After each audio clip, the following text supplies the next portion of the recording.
Israel has killed Hassan Nasrallah, the leader of the Lebanese political movement, Hezbollah. This is a massive escalation of Israel's war on Lebanon. So Israel is expanding its war on Gaza into Lebanon and other countries, and the United States is staunchly supporting it. What is Israel's goal? Well, the Israeli media is not hiding it. The major Israeli newspaper, the Jerusalem Post, published an article arguing that Lebanon should be part of Israel, arguing that Israel supposedly has the right to colonize Lebanese territory.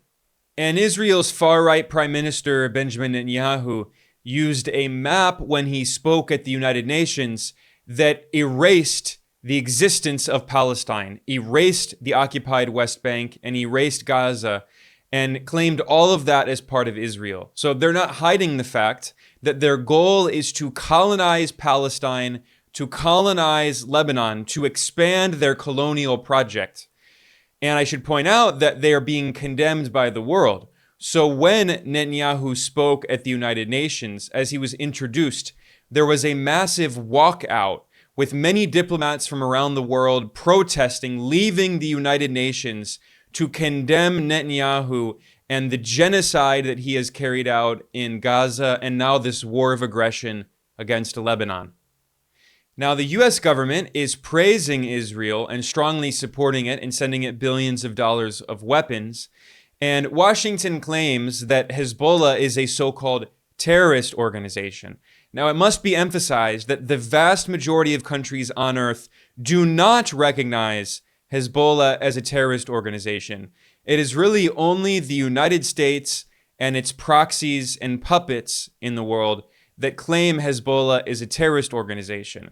And I should emphasize that Hezbollah, as a political movement, has both a political party and an armed wing. And the political party Hezbollah is a member of Lebanon's democratically elected parliament. They have elected representatives in the Lebanese government. And Lebanon is a very religiously diverse country, and Hezbollah has in fact been allied with many Christian groups in Lebanon. This is an article in Newsweek noting that Nasrallah's death was mourned by many Lebanese Christian leaders. The leader of the Lebanese Christian political party, Marada, praised Nasrallah after his death, and he wrote, quote, "The symbol is gone, the legend is born, and the resistance continues," end quote. This is one of the Christian political parties that was allied with Hezbollah. The former president of Lebanon, Michel Aoun, who is also a Christian, praised Nasrallah as well. And after Israel killed Nasrallah, the former Lebanese president wrote, quote, "Lebanon loses a distinguished and honest leader who led the national resistance on the paths of victory and liberation. He was faithful to his promise and loyal to his people who reciprocated his love, trust, and commitment," end quote. Again, this is the former president of Lebanon, a Christian, praising the Hezbollah leader who was killed by Israel. Now, if you listen to the propaganda from the US government, you would be confused about this because Washington absurdly portrays Hezbollah as a so-called terrorist organization, not mentioning that Hezbollah played a lead role in defeating ISIS and Al-Qaeda, in fighting against actual terrorist organizations. Because Hezbollah is a Shia political organization. It follows the Shia branch of Islam, and it is seen by Sunni extremists to be non-Muslim apostates. And Shia Muslims tend to be the main victims of far-right extremist groups, which are Sunni fundamentalists, Salafi jihadist groups. And that's why in Lebanon, Hezbollah has been allied with Christian groups against the extremist Salafi jihadist fascist groups that have tried to commit genocide not only against Shia Muslims, but also against Christians. Meanwhile, these extremist Salafi jihadist groups have gotten support from the US and Israel.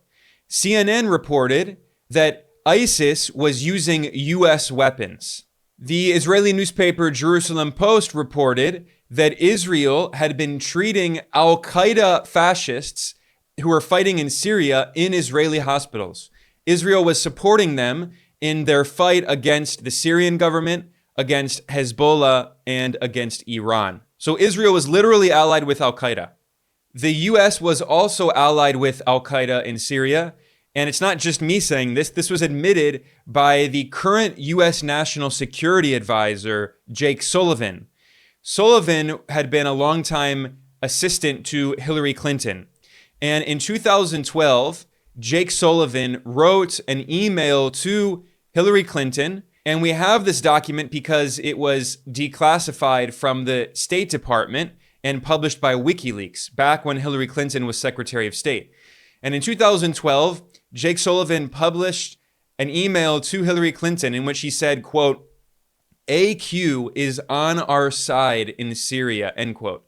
AQ is Al-Qaeda. So literally, the current US National Security Advisor admitted that Al-Qaeda was allied with the United States in the Syrian war against the Syrian government and against Hezbollah, which was allied with the Syrian government, and also against Iran, which supported both Hezbollah and the Syrian government.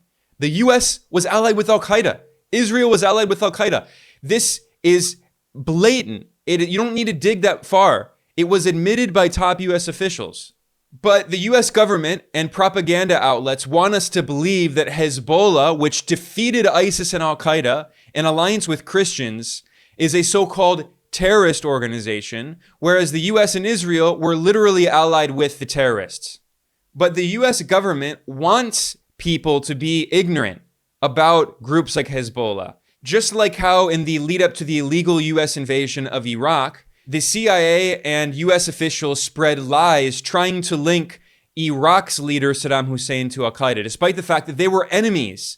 They were complete enemies fighting each other, but the US wanted to link them together to justify invading Iraq. Similarly, US officials have absurdly called Hezbollah a terrorist organization and tried to link it to Al-Qaeda, which is the enemy of Hezbollah.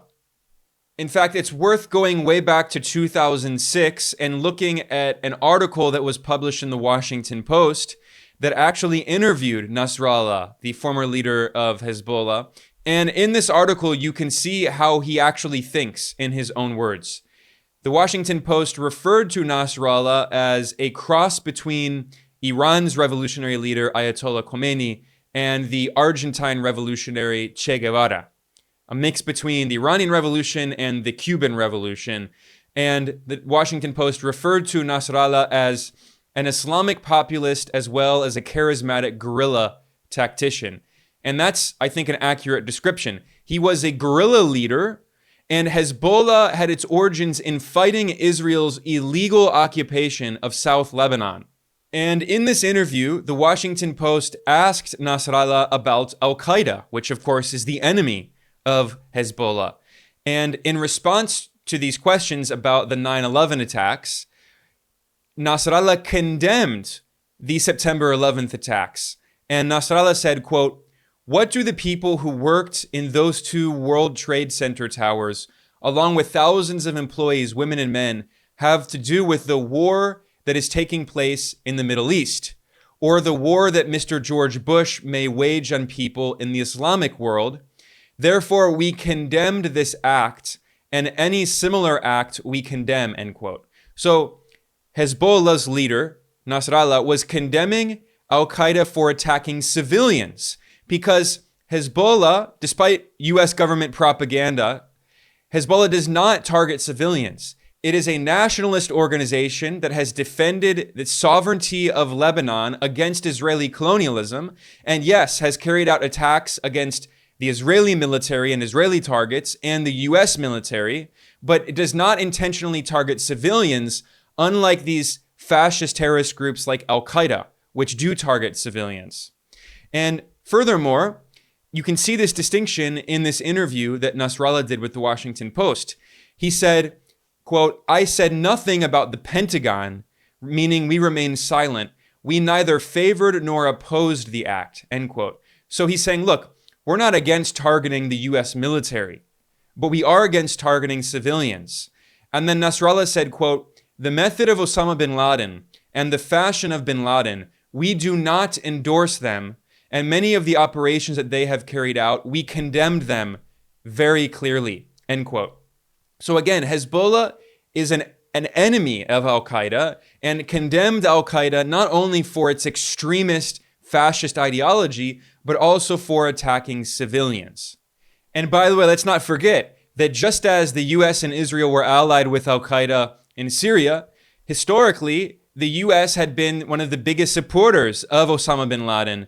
And before the 9/11 attacks, the Western media praised Osama bin Laden, as the British newspaper The Independent put it, quote, "an anti-Soviet warrior," because the US saw Al-Qaeda and bin Laden as allies in the fight against the Soviet Union in Afghanistan. That's where Al-Qaeda emerged, out of the CIA operation, which was called Operation Cyclone, in which the CIA spent billions of dollars arming and training fascists to fight against the Soviets and the Afghan socialist government.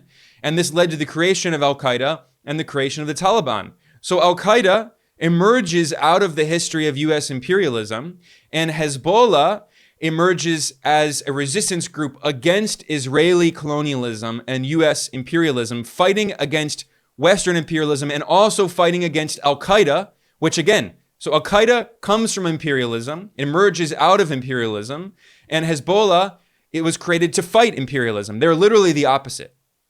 Now, another propaganda talking point that the US claims about Hezbollah is that it's supposedly anti-Semitic, which is not true. Hezbollah has in fact collaborated with anti-Zionist Jews and said our problem is not with Judaism, our problem is with Zionism, a colonialist political movement. This was even admitted by the neoconservative pro-Israel group MEMRI, MEMRI, and back in 2005, they published a report that was detailing a meeting that was held in Beirut in Lebanon that brought together anti-Zionist rabbis and Hezbollah and Hamas at a pro-Palestinian convention. And in this conference, one of the members of parliament from Hezbollah, again, which is a political party in addition to an armed group, Abdullah Qusair, this is Lebanese member of parliament from the Hezbollah political party, he said, quote, "Hezbollah has never been against religions. Hezbollah supports all religions. It supports interfaith dialogue, and it has no problem with any religion. Hezbollah considers Zionism to be the enemy, not the Jews as a people or a religion," end quote. Judaism and Zionism are not the same. They're completely different. Judaism is a religion. Zionism is a political movement, a colonialist movement. The founding father of the Zionist movement, Theodor Herzl, admitted in a letter to the British colonialist, genocidal colonizer of Africa, Cecil Rhodes, Herzl admitted that Zionism is a colonialist movement that is inspired by European colonialist movements. And they wanted to colonize Palestine and had the support of the British Empire, which in 1917 gave its green light to the creation of Israel with the Balfour Declaration.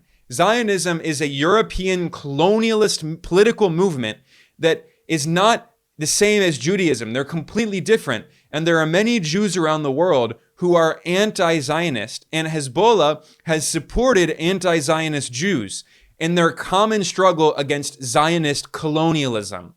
So the US-Israeli propaganda narrative claiming that Hezbollah is a so-called terrorist organization and is supposedly anti-Semitic, it's completely false. It's absurd.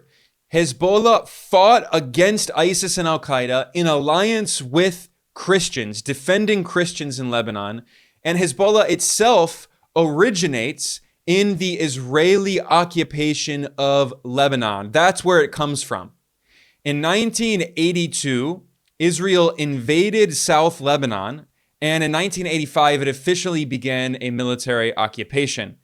There's a report I'm reading here from the Los Angeles Times titled, "Israel Leaves South Lebanon After 22 Years." This article was published in 2000.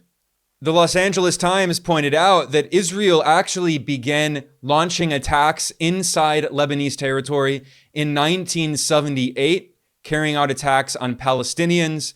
And then in 1982, Israel launched a full-scale invasion of Lebanon, which escalated into an Israeli occupation of South Lebanon in 1985. That occupation continued for 15 years until 2000, when Israel was forced out by the Lebanese resistance forces, which were led by Hezbollah. Hezbollah was formed in response to the Israeli military occupation as an indigenous resistance organization based on an ideology of Shia Islam, but it is a kind of nationalist liberation theology ideology. And yes, it is true that Hezbollah has received support from Iran, but Hezbollah is not an Iranian proxy. It is not Iranian. They are indigenous Lebanese who are resistance fighters who took up arms to fight against the Israeli occupiers backed by the US, who were illegally occupying their land, killing their family members, and they successfully expelled the Israeli occupiers after 15 years of armed struggle. And then, after Israel was expelled, Israel attacked Lebanon yet again in 2006, waging another brutal war, killing and injuring thousands of people in Lebanon. So Hezbollah is an organization that has defended the territorial integrity and the sovereignty of Lebanon as a country. Now, the last thing I want to say here before I conclude is that Israel thinks it can simply defeat Hezbollah or Hamas or other groups by assassinating their leaders. But these are resistance movements that have their origins in the indigenous struggle against Israeli colonialism and US imperialism. And we've seen this history happen again and again. In fact, in 1992, Israel assassinated the previous leader of Hezbollah, Abbas al-Musawi, and the Israeli media at the time claimed that the era of conflict with Hezbollah in its comfortable playground has ended. But what happened? Another leader emerged, Nasrallah, and Hezbollah became stronger than ever. So now Israel is gloating, saying, we killed Nasrallah, Hezbollah is defeated. But they refuse to see, because of their colonial arrogance, they refuse to see that the resistance will continue as long as Israel keeps militarily occupying Lebanese territory, Palestinian territory, Syrian territory in the Golan Heights, as long as Israel keeps colonizing land belonging to these people, these indigenous peoples who will fight for their family, for their friends. They will not be colonized. They will not sit down and allow Israel to kill their friends and family, to take their lands, to destroy their homes. So every few years, Israel, with US support, assassinates Palestinian leaders. They assassinate Lebanese leaders. They assassinate Syrian and Iraqi leaders and Yemeni leaders. And what happens? New ones emerge because these are political movements. So as long as these Israeli colonialist policies continue, as long as US imperialism continues to oppress the people of the region and the people of the world, there will always be resistance against that. It's inevitable. They do go in ebbs and flows. There's a cycle, moments of peaks and moments of troughs, but it will continue. And the Western media will continue to spread propaganda and disinformation and fake news to confuse their people so they don't understand what's actually going on in these conflicts, to manufacture consent for US-Israeli colonialism and aggression. But that's why it's important to have alternative media outlets. That's why I founded Geopolitical Economy Report, to help educate and inform people. And on that note, I'm going to conclude. I am Ben Norton, the editor-in-chief of Geopolitical Economy Report. Please like and subscribe. Please share this, and I will see you all soon.